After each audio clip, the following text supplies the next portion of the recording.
नमस्कार, मैं डॉक्टर कंचन सिंह भारत होम्योपैथी में आप सभी का स्वागत करती हूँ। और आज के इस वीडियो में मैं आप सभी से बात करने वाली हूँ कि सर्दियों के मौसम में एक पैरालिसिस पेशेंट अपना ख्याल कैसे रखे। वैसे तो जितने भी पेशेंट हैं, चाहे वो लिवर के पेशेंट हैं, चाहे वो किडनी के पेशेंट हैं, उनकी समस्या जो है वो सर्दियों के मौसम में और भी ज़्यादा बढ़ जाती है।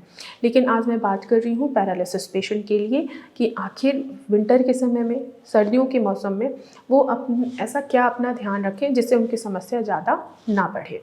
तो चलिए बात करते हैं पैरालिसिस पेशेंट आखिर सर्दियों के मौसम में अपना ख्याल कैसे रखें। आप सभी को पता है कि पैरालिसिस क्या होता है। जब शरीर का कोई भी हिस्सा काम करना बंद कर देता है तो उसे हम लकवा कहते हैं। अब पैरालिसिस किसी भी रीजंस की वजह से हो सकता है, जैसे कि ब्रेन स्ट्रोक हो गया या ब्रेन हैमरेज हो गया, तो उसकी वजह से भी आपकी बॉडी पैरालाइज हो सकती है, या स्पाइनल कॉर्ड इंजरी हो गई है या एक्सीडेंट हो गया है तो उसके वजह से भी आपकी बॉडी पैरालाइज हो सकती है। जब भी किसी पर्सन की बॉडी पैरालाइज हो जाती है तो उसमें एक देखा जाता है कि उनके जो मोस्ट इम्पॉर्टेंट जो सिम्टम होता है कि वो ना ही अच्छे से तरीके से चल पाते हैं और उनका जो मसल्स है वो बहुत ज़्यादा टाइट हो जाता है, स्टिफनेस बहुत ज़्यादा बढ़ जाती है। क्यों? क्योंकि जो ब्रेन के न्यूरॉन्स हैं वो प्रॉपर तरीके से सिग्नल नहीं दे पा रहे हैं, जो मैसेंजर है वो प्रॉपर तरीके से पेशेंट को प्रोवाइड नहीं हो पाया है। तो ऑलरेडी पेशेंट की जो मांसपेशियां हैं उनमें क्या है, अकड़न है, जकड़े हुए हैं वो, उसमें स्टिफनेस है। अब विंटर के समय में और भी उनकी जो अकड़न है वो भी ज़्यादा बढ़ जाती है। तो इस विंटर के समय में, सर्दियों के मौसम में कुछ टिप्स हैं जो एक पैरालिसिस पेशेंट को फॉलो ज़रूर करना चाहिए। पहला, डाइट। आपको ऐसी डाइट लेनी है जिनमें एंटीऑक्सीडेंट वाले फूड्स की मात्रा ज़्यादा हो, जैसे कि हमारा एप्पल हो गया, पपाया हो गया, ये एक पैरालिसिस पेशेंट कंज्यूम कर सकते हैं। इनमें एंटीऑक्सीडेंट की मात्रा भरपूर होती है, जो स्ट्रेस आया होता है हमारे बॉडी पे, हमारे ब्रेन पे, उनको ये रिमूव करते हैं।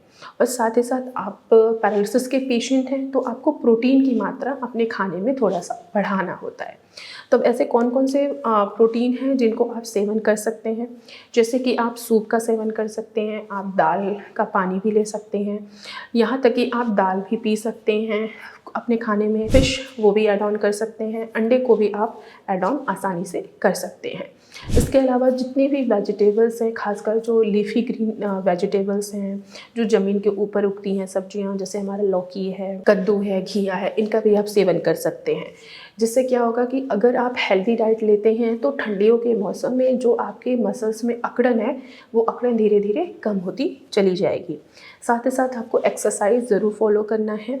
अगर आप खुद से एक्सरसाइज नहीं कर पा रहे हैं तो एटलीस्ट अपने फैमिली मेम्बर का ज़रूर सपोर्ट लीजिए, क्योंकि अगर आप एक्सरसाइज नहीं करेंगे तो जो आपके मसल्स में अकड़न हुई है वो कभी भी आपके अंदर इम्प्रूव नहीं हो पाएगा। तो टाइम टू टाइम आपको एक्सरसाइज करना है। साथ ही साथ आपको अपनी पोजीशन को चेंज करते रहना है। अगर आप एक ही पोजीशन में सोएंगे तो इससे आपको फिंसी हो सकती है, बेड सोर्स भी हो सकता है। आपने देखा होगा कि जो पैरालिसिस के पेशेंट हैं वो कंटिन्यूअस सोए हुए होते हैं, लेटे हुए होते हैं, सीधे पोजीशन में लेटे हुए होते हैं। लेकिन अगर आप ज़्यादा देर तक सोते हैं तो भी आपको क्या होगा कि बेड सोर्स होने का खतरा बढ़ जाएगा। तो आपको अपने पोजीशंस को भी चेंज करते रहना है। ज़्यादा पैरालिसिस पेशेंट को नींद नहीं लेनी है। रात के टाइम में जो आपका नींद है 6 से 8 घंटे का, वो आप पूरा करिए, लेकिन कंटिन्यूस आपको दिन में भी ज़्यादा देर तक नहीं सोना है। आप अपने फैमिली मेम्बर के साथ इंगेज रहिए, उनसे बातें करिए कि एटलीस्ट आपका ध्यान जो है वो थोड़ा सा दूसरे साइड को जाए और आप ज़्यादा देर तक ना सोएं। आपको डाइट फॉलो करना है, आपको प्रॉपर एक्सरसाइज करनी है, अपने स्लीप पोजीशन को चेंज करते रहना है और नींद जो है वो ज़्यादा आपको नहीं लेना है। अगर आप इन सभी टिप्स को फॉलो करते हैं तो जो विंटर में आपकी परेशानियां बढ़ती हैं, स्पेशली कि आपके मसल जो हैं और भी ज़्यादा अकड़ जाते हैं, ठंड और भी ज़्यादा लगती है, बेड सोर्स होने का भी खतरा बढ़ जाता है, ये सारी चीज़ें आपकी क्या होंगी, नहीं होंगी। तो मैं आशा करती हूँ कि आप लोगों को समझ में आया होगा कि एक पैरालिसिस पेशेंट विंटर के समय में अपना ख्याल कैसे रख सकते हैं। तो आज की वीडियो में बस इतना ही, फिर मैं मिलूँगी नेक्स्ट वीडियो में। तब तक के लिए धन्यवाद।